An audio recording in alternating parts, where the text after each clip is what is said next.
Emphasis on prayer. The strength of our church in greater part comes from the many unnamed members who pray fervently and constantly to the Lord for His church. As a result of their faith, many blessings came upon us, one of which was the formation of 12 district prayer groups across Manila, Quezon City, and Pasay City, from which some of our branch churches trace their beginning. The district prayer groups originated as home fellowships for the purpose of spiritual encouragement among the Christians. But later on, the believers met not only for prayer and fellowship, but also for the propagation of the gospel in their respective districts. The meetings are held in the different homes of the members. This is a picture of the women Bible classes and different prayer groups who met together during the early days after World War II. Many of them have already passed away, but their devotion remains a bright spot in our memory. At present, we have 5 prayer groups that meet at different times and places each week. The Chinese prayer group, the English prayer group, the Friday morning watch, the Sunday morning prayer group, and the Northern District Prayer Group. History has borne witness to the fact that our past revivals have been born in prayer and that every mighty movement of the Spirit of God in our church has had its source in prayer. Even so, we shall continue to rely on His power as we climb to greater heights. Emphasis on the nurture of believers. The early days of our church were marked by unrelenting zeal for the Word of God. However, due to lack of full-time pastors, much of the teaching work was carried out by the lay leaders with the assistance of a few missionaries.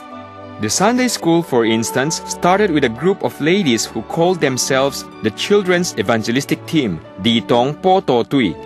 Every Saturday afternoon, they would witness to children in the neighborhood and recruit them for Sunday school. What started with 25 children grew to over 200 in just a year's time.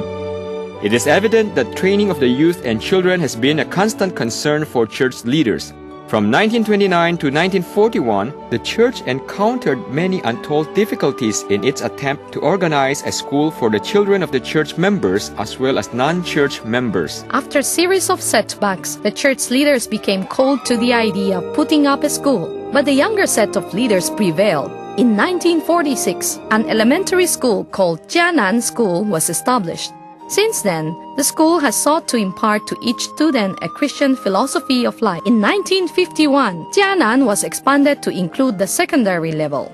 The school was renamed Hope Christian High School. Through the ministry of the school, many young people have come to know the Lord and have become active leaders in the church.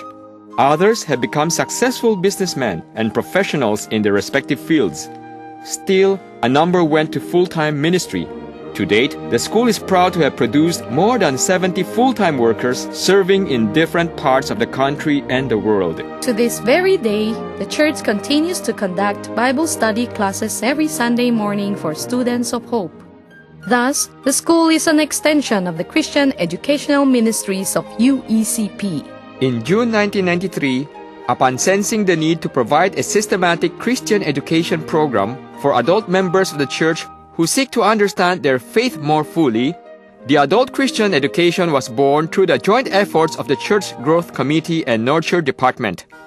Tasked to plan the curriculum and coordinate this ministry was Dr. Grace Xianghuan Ku, who included in the curriculum courses on Christian living and society.